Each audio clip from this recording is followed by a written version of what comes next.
Просто когато спреш да пиеш алкохол, когато спреш да ядеш месо, когато станеш малко по-различен от другите хора, не си им интересен. Ти вибрираш просто на друга честота. Той от те тяхната. предполага, те мислят. И всъщност от това ме беше повече страх, отколкото от самите хора, които не познавам. Да ти купи картините. Не трябва да правиш изложби. Социалните мрежи не са за картини. Там това, което ни е дадено като дарба и това, което трябва да развием, то е много извън границите на нашия комфорт.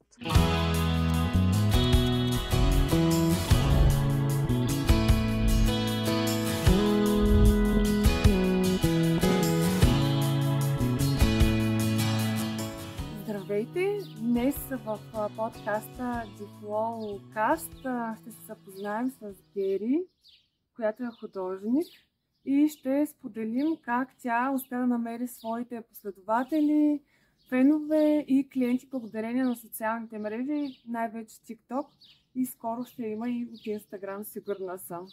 Гери, ще ли си представиш ли малко повече? Да, казвам се Гергана Порва, това ми е цялото име.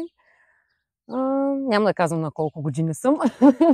Все пак съм жена, нека го запазим в тайна. Имам съпруг, деца и внуци. Даже осъществявам все още мечтата си да бъда креатор, да бъда художник. Сега, на тази възраст, и съм много щастлива, че мога да си го позволя и мога да го направя благодарение на социалните мрежи, разбира се. Защото без тях няма как да ти видят хората. Да. И ми разкажи ти накратко как попадна на мен и защо реши да работим заедно. Случайно, няма случайни неща, но една приятелка ми спомена за тебе и ми каза, тя е твоя човек, Гери, моля, че обади се веднага на Дарина и разговаряй с нея. Така стана. Супер! А как ти дойде идеята и въобще как стигна до извода, че трябва да развиваш социални мрежи? Както много пъти съм казвала, моите деца са ми учители в живота и то доста големи. Да. Децата ми ме насочиха. Те казаха, мамо, разбери, не можеш без социални мрежи. Не става, няма как. Не става. Така в днешно време не става. И благодарение на тях стигнах до социалните мрежи, иначе бях много извън тях. Яня, разкажи, въобще пътя си ти реално рисуваш от 2 години, нали така?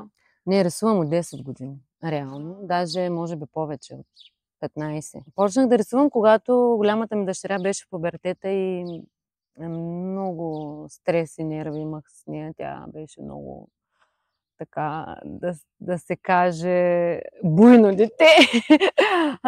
Но благодарение на нея започнах да рисувам, защото просто трябваше да намеря начин да успокоя себе си, да намеря своя път, да бъда по-добър родител, защото е много важно да разбирате децата си и да бъдете добри родители. Не съм била винаги добър родител, но надявам се, сега съм. Когато вече реши сериозно се занимаваш с рисуване, ти сподели, че си направила изложба в София. Разкажи ни малко за този опит. То беше много смешно, защото мен много ме беше страх да се покажа пред хората, понеже нямам образование на художник и винаги съм си мислила, че нещо се цапам там, защото на мен ми е доставя удоволствие. Но понеже с мъжа ми имаме бизнес, нашия адвокат дойде на гости вкъщи, видя ми картините и каза, ти луда ли си, това трябва да се покаже. Да. Аз казвам, как ще го покажа? Хората ще да се смеят тук, това е абсурд. Не, аз отивам да ти намеря галерия, ще направиш изложба. И понеже той е от София, ми намеря една галерия в София, което се оказа доста трудна задача, да намериш галерия, да направиш изложба, особено ако си никой. Това е просто кошмар. Да. Там трябва да си вече някой, за да се появиш. Да, никой не иска да вземе хора, които нямат име, или пък които са като мен и без име, и без образование. И въобще трудно е с галериите. Много галерии ми отказаха. още тогава. Много и аз така даже съвсем се бях разочаровала. Викам, бе Боже, какви глупости ми говори той. Но той беше толкова настоятелен, че накрая намери галерия и каза, тук ще бъде изложбата.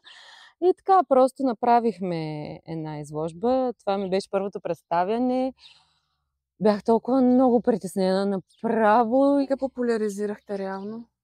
Ами самата собственичка на галерията си имаше там Инстаграм, И тя също Фейсбук, обяви тя в просто Инстаграм. обяви, да. И аз на такива по-близки хора. Понеже тя самата изложбена зала беше мъничка и не може да побере чак толкова много хора, пък и беше зима, декември месец. И кой дойде на изложбата?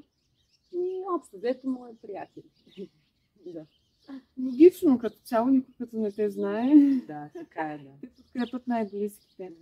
Добре, и реално ти след изложбата стигна вече съвсем да извод, че трябва да развиваш социални мрежи и дойде при мен. Да, точно така. Добре, като започваме да работим заедно, сподели ни малко за процеса, за мислите ти, за въобще...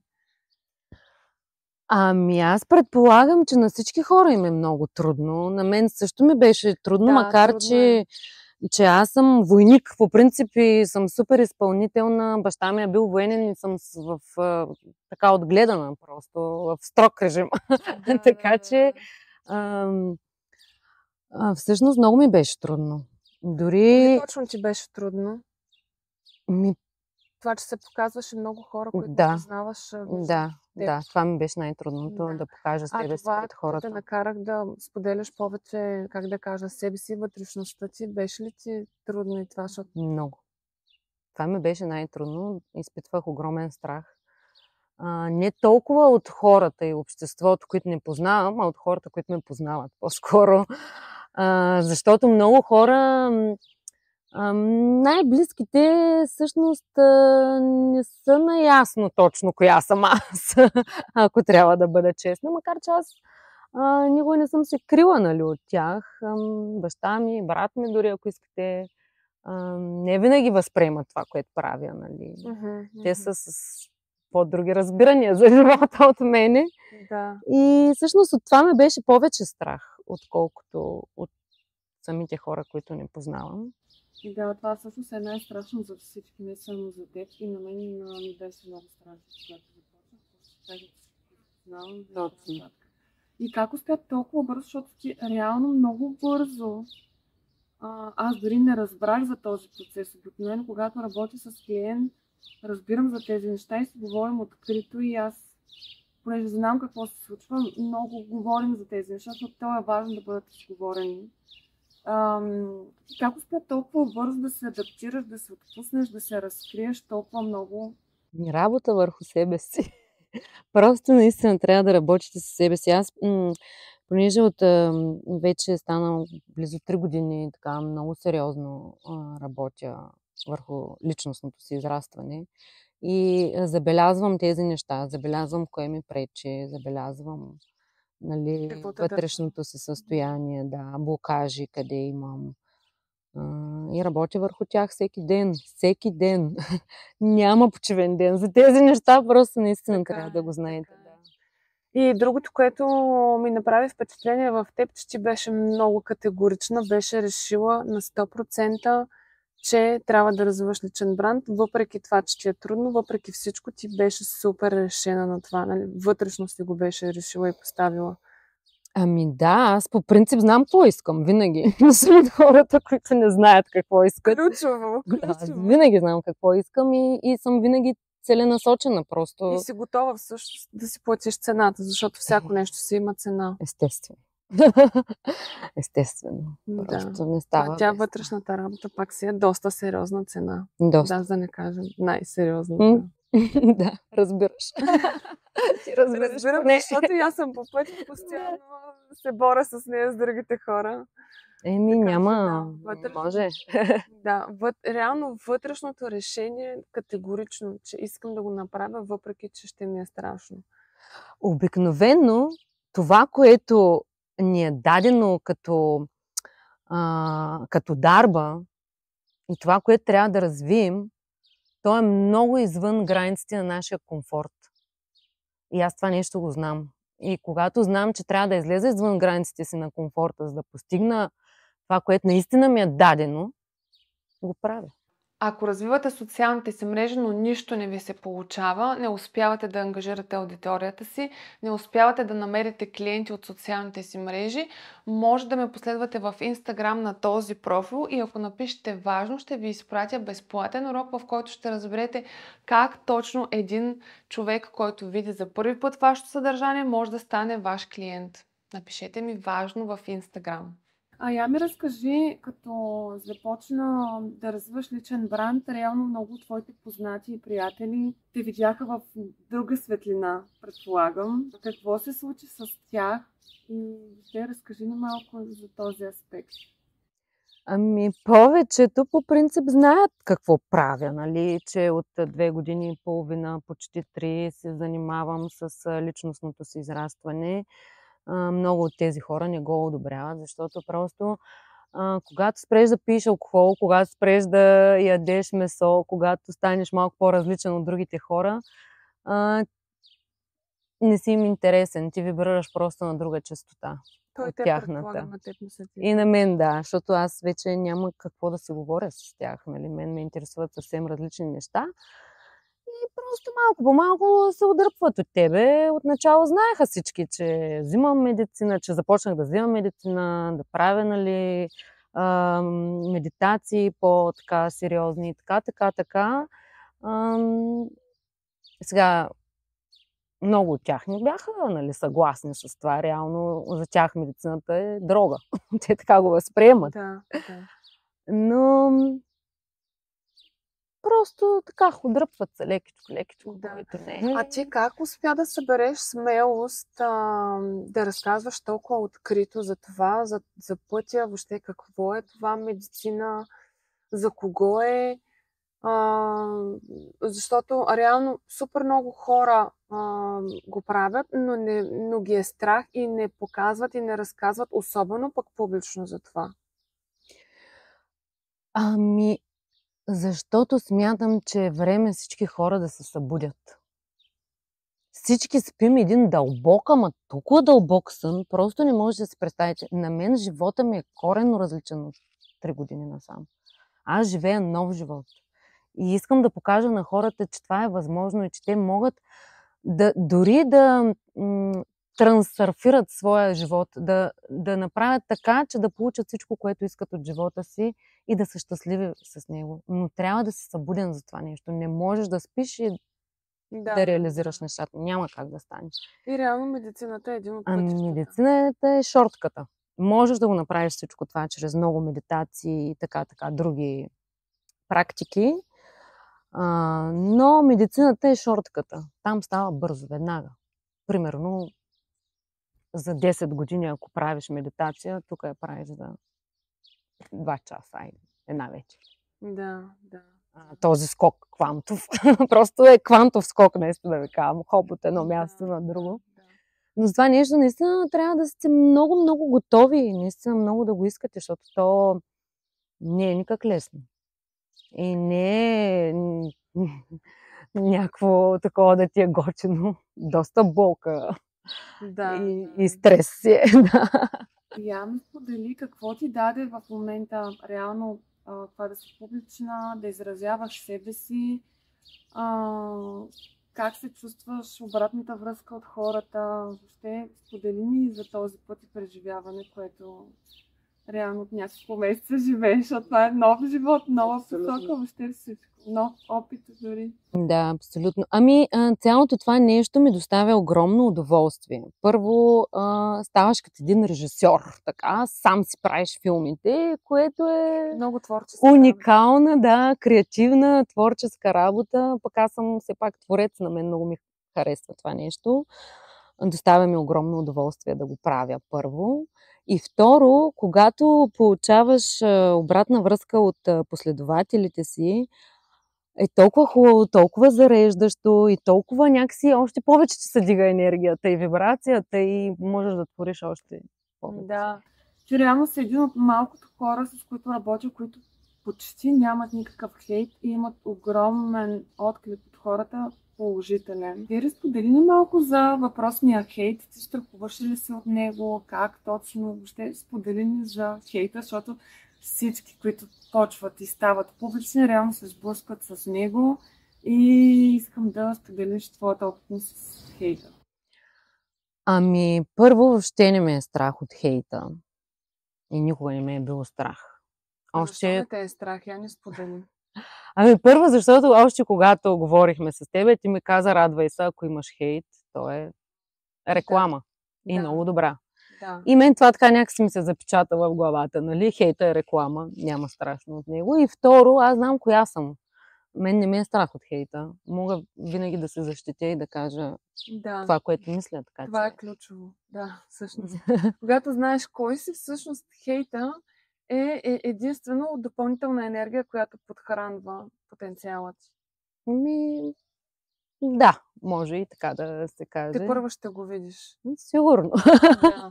Имах само 2 хейтери и те просто изчезнаха. Ти направо, точно, че даже нямаш как да го използват, просто го нямаш хейта.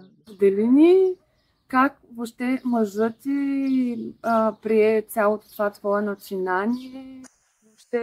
Това беше най-трудното. Първо, защото ние двамата работиме заедно в нашия семейен бизнес и аз там имам доста голяма отговорност. И когато започнах повече да влизам в социалните, то си е работа. Това си е хора, трябва да ви кажа, това е сериозна работа. Все едно имаш отделен бизнес, нали, нов бизнес. Ами то си е бизнес. Да. Всъщност всеки, който извинява, че те прекъснах, всеки, който развива личен бранд и иска да продава нещо, то си е нов бизнес. Абсолютно нов бизнес, което заема доста голяма част от времето ви. Моя съпруг, първо, че започнах така малко по-отгоре да гледам другата си работа, която на мен не ми е интересна. Разбира се, и за това. Неотговорна. Тази работа ми е много по-интересна и съсредоточавам по-голямото си внимание върху нея. Това започна да го дразни много. После другото, което е, нали, това постоянно писане, това постоянно той много мрази, постоянно да съм с телефона или да заснемам, или да правя някакви работи, или да отговарям на някой. Постоянно ми дърпаше телефона, имахме доста разправи, докато свикни. Да, не беше лесно. Това беше, между другото, едно от най-трудните неща, които трябваше да преодолея. По принцип е така, защото той ти е най-близък, той споделя бита ти, той вижда реално какво правиш. Обратно, нали, то не е само снимане и измислене на снимането, но и после комуникация с комуникацията, която е супер много здава. Да. Добре, и всъщност сподели кога се промени отношението му към цялото това нещо, това също е много интересно. Значи неговата гледна точка бе следната. Никой в тия социални мрежи няма да ти купи картините. Трябва да правиш изложби. Социалните мрежи не са за картини. Там хората като мен, които имат възможности да купят тези картини, няма да бъдат в социалните мрежи. Това е неговата гледна точка. И аз му казах, добре, нека хубаво. Аз ще се стоя тук в социалните мрежи, пък ти каквото искаш, аз съм убедена силно, че това е моето и искам това да правя, точка. Да. Мнението му се промени, когато продадах първата си картина. Нали? Видя, че не е така, както той е решил. Ти реално колко време след като работихме заедно я продаде? Месец и половина беше, не? Даже няма и толкова, да. Да, бързо стана. Много яко. Да. И всъщност сега в момента вече той вижда потенциала и ти помага, дори се... Сега вече започна, да ме помага. Иначе, като му кажа, моля да направим тук един кадър, поне само малък, защото сам да си правиш кадрите е доста трудно, нали? Купила съм си всякакви тук професионални техники, ти виждаш. Да. Обаче, въпреки всичко, нали, когато особено рисувам, това е много трудно. Аз съм се съсредоточила там и съм в потока си, нали, то тече. Аз сега да мисля, нали, къде да преместя камерата. Да. Не е лесно. Цял този процес на рисуването е интересен. Да. да го има в съдържанието, да. Добре, сподели ни още въобще как подхождаш към цялото това нещо, защото ти си един от малкото ми клиенти, които толкова сериозно и толкова професионално се отнася към всичко. Дори викаш професионален фотограф, който да ти снима, да ти прави видеа. Сподели ни малко и за този процес и въобще за отношението ти към целият този процес, защото той е супер интересен. Да, процесът е много интересен. На мен наистина много голямо удоволствие ми доставя. Ами аз по принцип съм такава. Аз искам или да е, или изобщо да го няма. Да. Ако правя нещо, го правя както трябва. От цялото си сърце и душа. Да, на макс. Или въобще не го правя. Нали? Просто така съм устроена. Да. И обичам нещата да са изпипани. Обичам красота да има около мен. Не обичам просто да направя нещо, защото трябва да го направя. И то, според мен, нали, моята гледна точка, ако го правиш просто и така, ти не можеш да стигнеш до такава степен до хората. Да, да. Ако не го правиш от сърце и душа, по-добре не го прави. Даже понякога аз много обичам да слушам тялото си. Слушам го там. Ако трябва да ям, ще ям. Ако не трябва да ям, няма да ям. Ако трябва днеска да си почивам, ще си почивам. Ако трябва днеска да плача, ще плача. Ако трябва днеска да не правя клип, няма да го направя, защото той няма да е направен с тази енергия, с която трябва да бъде излъчен. Да. Нали, това за мен е много важно. Това е ключово. Енергията, тя не се вижда, но се усеща супер много. Да. И ти реално го виждаш това. Абсолютно. Като обратна връзка. Да. Ако развивате социалните си мрежи и искате да ги развивате благодарение на личния си бранд, т.е. на лицето си, и нищо не ви се получава, то може да ми напишете в Instagram на този профил диагностика и ще ви изпратя условията как да се запишете на диагностическа сесия, в която ще погледна вашия профил, ще ви кажа къде грешите, какво не е наред и защо не ви се получава и как може да подобрите съдържанието си така, че то да ви носи редовно клиенти от вашите социални мрежи.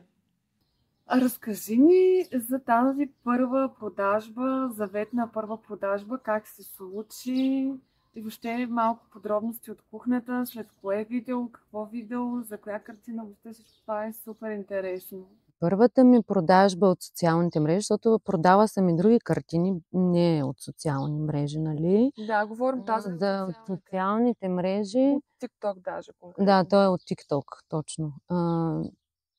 Ами просто момичето, което я купи тази картина, тя също е много така енергийна, много работи върху себе си, но с нея така даже един сеанс си бях направила на White Language.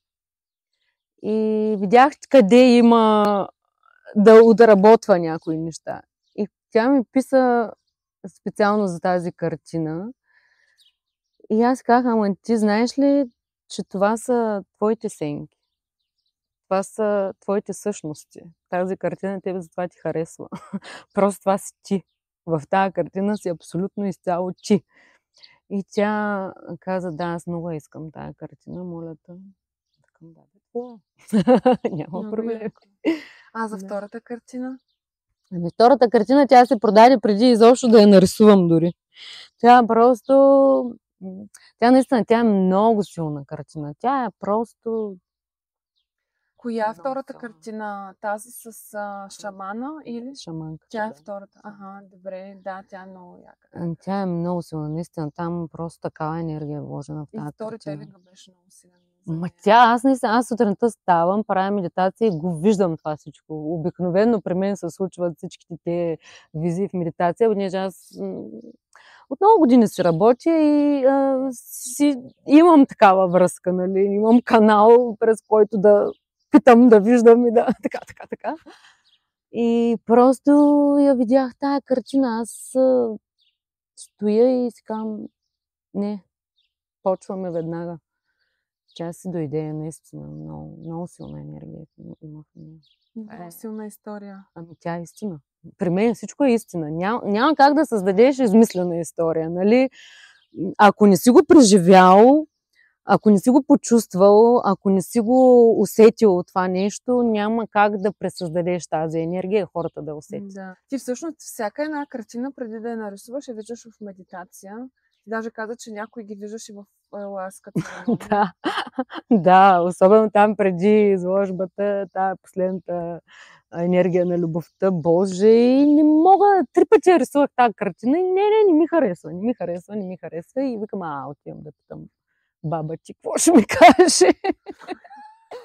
И там, да. Разкажи ни само накратко, защото начинът, по който правиш картините си е супер интересен. Ти реално наистина картините ги правиш с определена цел за определени хора, дори да не знаеш, че тези хора ще си я вземат. Да. Но това е много интересно. Ще ни разкажеш ли малко повече? Значи, при мен всичко идва, то много хора могат да му помислят за луда в момента, нали? Ама отгоре. Те, които трябва, ще те разберат. Да, всичко при мен е един канал. Той е много чист канал, защото аз си го поддържам такъв. Всичко идва оттам. Просто на мен ми се казва, нарисувай това. Аз когато рисувам, честно ви казвам, аз дори не знам какво правя понякога. Понякога се чудя как съм ги направила тези цветове там. Аз си влизам в един флоу, в един поток, да, и то някакси енергията си върви и то се получава. Накрая гледам, Боже, тези цветове откъде ми дойдоха на ума, нали, как стана това. Наистина не знам, казвам го съвсем честно и откровенно. То е просто един поток, който ми се диктува от някъде, от общото съзнание. Да. И той си идва за определени хора, най-вероятно. Аз затова казвам, картините трябва да ги усетите, нали, да застанете, да ги погледнете и тя ще ви повика. Тя ще каже, аз съм за теб. На тебе трябва да ти се случи точно това, което е изразено тук, нали? Да, и всъщност тя ти дава, как да кажа, като пътя и като откровението за дадено нещо. Не само. Тези картини са заредени с много white language. Светлинни знаци и докато рисувам, аз говоря много, нали, говоря им на white language, така че докато съм в канала, така че те вдигат вибрацията на целия ви дом. Не само ви. Всички около вас ще се променят, ако имате такава картина в дома си. Много яко. Да. Ти каза всъщност, че искаш втора изложба. Да. И сега, понеже се разходих из Варна, искам във Варна, аз съм от Варна, искам Варна, много обичам този град и искам във Варна. Попитах няколко галерии, естествено ми отказаха, аз не съм име. Но, слава Богу, във Варна имам много приятели, които са доста влиятелни хора. И разбира се, ще ми осигурят огромна зала с кетеринг, с всичко както трябва да бъде, както аз искам да бъде. Аз обичам нещата да са изпипани до край. И изложбата, надявам се, октомври месец, така го виждам аз, ще се състои в графити галери. Супер, сега как мислиш да я популяризираш тази изложба? Мисля да кажа в социалните мрежи. Това е най-добрият начин. Да, и всички са поканени. Всички. Залата е огромна. Заповядайте. Много ще се радвам да се запозная на живо с последователите си. Мисля, че и на тях ще им бъде приятно. Супер, много яко. Искам малко да те разпитам за работата ни заедно. Сподели ми, кое ти беше най-важно и най-ценно реално от работата ни заедно? Аз вече ти казах, това, че ме научи да бъда себе си, да си покажа самата себе си пред хората. Нали? Това ми беше най-трудно и най-ценно, реално, защото ти постоянно повтаряш, покажи себе си. Това е много трудно. Хора, разбирате, това е направо това нещо е най-трудното, наистина. И да, един път, като го направиш, обаче после не е толкова трудно, лесно. Всъщност, веднъж даже то не е веднъж, много пъти като го направиш, въпрос е да го валидира мозъка ти. Да. Когато видиш, че след това не е страшно, дори даже е яко, защото хората ти реално видя, че в момента, в който се разкри пред хората такава каквато си, обратната връзка веднага се появи. И това всъщност е най-красивото в социалните мрежи, че ти може да докоснеш с другите хора с душата си. Да. Точно така е. И това е най-голямата красота. Наистина. Благодаря, че много те обичам. Много се радвам, да. Всъщност това е най-ценното в социалните мрежи. Да се разкриеш, да бъдеш себе си, да привличаш именно твоите хора. На теб не ти Да. трябват всички. Твоите. А ако създавате видеосъдържание и то не тръгва, не стига до много хора и искате то да стига до повече хора, то напишете ми в Инстаграм в този профил заглавие и ще ви изпратя списък с заглавия, с които със сигурност ще повишите гледаемостта на вашите видеа. Гери, още един въпрос. Какво инвестираш ти въобще в цялото това нещо? Всичко. Инвестицията е много голяма, не е малка. Първо инвестираш много време. Нали? После инвестираш много емоции. После, нали, до финансите въобще не стигам, защото те също не са малко. Да, инвестицията е голяма. Да, но убедена съм, че се заслужава. Да, всъщност ти като цяло си предприемач, знаеш, че но нещо да тръгне и още един бизнес да се развие.